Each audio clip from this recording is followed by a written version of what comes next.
Hey everybody, Bentley and I are going to talk to you today about the two exercises that I see that probably are the most controversial when you look them up. So there are a lot of people that say you should never do these two activities. And I have to tell you, I used to be one of those people some 25 years ago. But here's the story. So before I became a chiropractor, I worked in physical therapy for 5 years and I did orthopedic rehabilitation.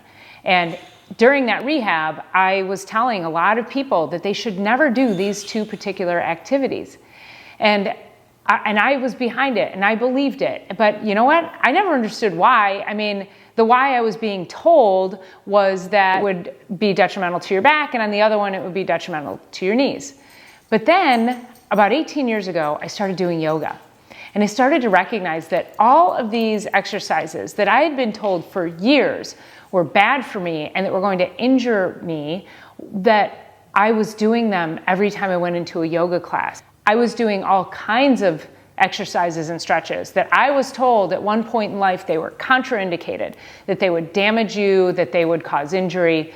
But in the grand scheme of things, when you do these two things, you're actually going to benefit your body. So what are they? The first one is bending over and touching your toes. Now there's a couple of things here. So when you bend over and touch your toes, you do want to protect your back. Your discs are right in between the bones. So your disc is, think of it like a water balloon. And so every time you move, it's very mobile. It moves with you. And so when you bend forward, if I bend forward and I round my back, I'm actually pushing that disc out back into where the nerves come out. And that's a lot of times where we see injuries happen from bulging discs to herniated discs. But if you do it correctly, you'll actually protect your spine. And the reality is that most people are bending over every single day. So if we tell you not to do an exercise that involves bending over, but it's part of your daily activity, does that make any sense that we're not actually training you for your day-to-day activities of life? So personally, I feel like bending over and touching your toes is actually necessary for you to be able to do your activities of life without getting injured. But there's a way to do it. Instead of just telling you, don't ever bend over and touch your toes because you're gonna hurt yourself and put your spine at risk. Not if you do it properly. I don't even know how many times I bend over and touch my toes in a yoga class, but every time in a yoga class, I'm doing it different. I'm doing it differently than just bending over and putting my lower back at risk. I'm protecting my discs, I'm protecting my spine, I'm counterbalancing it with extension exercises as well. But the other activity is quite simply what I'm doing right here, squatting down. And again, another activity that we do as part of our daily activities, part of our daily routines. But if I had to rank them, I would say that squatting is probably more important to understand and learn how to do safely over bending over and touching your toes. Now, I would encourage you to do both of them, but I think the reason that most people don't squat to pick things up is because they don't have the mobility in their knees, or they have knee pain, or they've been told, don't bend your knees, you're gonna put them at risk if you put them in a hyperflexed position and put it on load. Learning how to bend and squat like this, and then that way you can use this as a better way to be able to bend over to get something off the floor, instead of just bending over from your spine. So if you learn how to do this and safely utilize your legs and your muscles, you'll actually protect your spine. Think about it. You're brushing your teeth. If you're a man, you're shaving. We eat. We drive. We're in this forward bent position all the time. I'm in a forward bent position right now. So if I never bend over and touch my toes, how am I supposed to get this kind of flexibility in my lower back just to be able to do this? You've got to be able to learn how to squat first, because then you won't be so hesitant to utilizing your legs to squat instead of actually bending over from your spine. So what does a squat look like? When you squat, and you see I'm sitting on a chair, and because a lot of people just can't get into this position, it's probably a really good idea to get into a chair just like this. But I'm going to show you right now, if I didn't have that, and what it should actually look like. Okay, so then if I squat down like that, my feet, my ankles, my heels should be flat on the floor. I'm really tight in my heel cords, and I have a little bit of a old ankle injury on this side. So if I come over to this side, you can see I can't quite get it flat.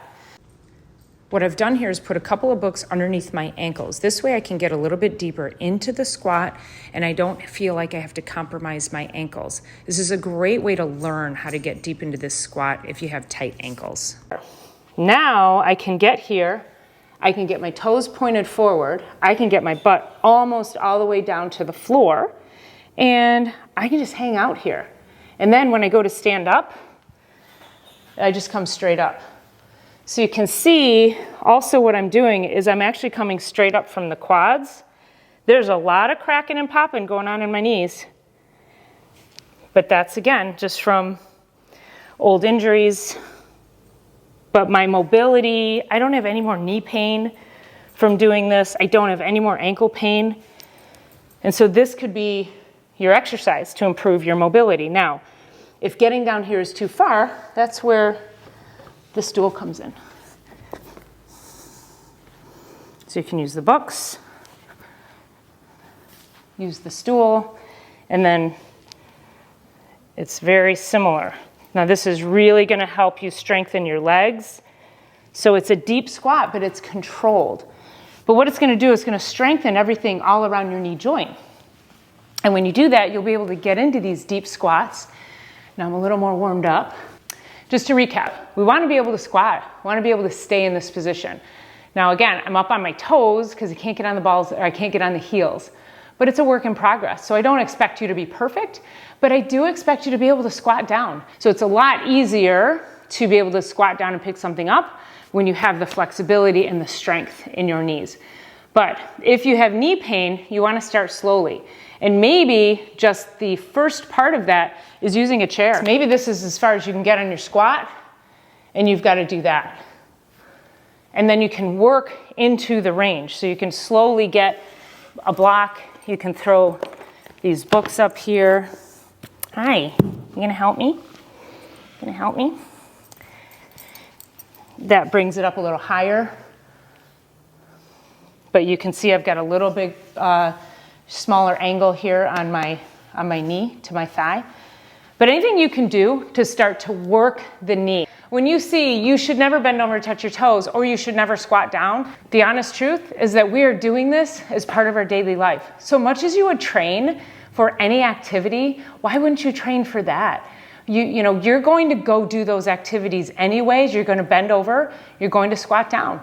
And if you're going to do those, then you should be training for those activities. You should be bending and nourishing and squeezing and stretching and creating better flexibility and balance and coordination and rotation within all of those movements. When I started yoga 18 years ago, I was like, well, somebody's got it all wrong, because I'm in a room full of people practicing yoga and nobody's injured and everybody moves amazing and looks incredible. And, you know, I don't quite have the flexibility as somebody else, but I'm still in that class and I'm still doing it. In fact, I feel amazing when I do it. And it did actually heal a lot of the things that I had going on. And the things that I had going on during the moment of belief in my life that I shouldn't be bending over and touching my toes and I shouldn't be squatting down. You should bend over and touch your toes and you should squat down, is because you do it anyway. And if you put a camera on yourself and you watched yourself go through the day, you would see that you're doing this anyway all day long. Drop me a comment, let me know your thoughts on this, and please make sure you're subscribing to this channel. And as always, I appreciate you being here, and I will see you on the next one.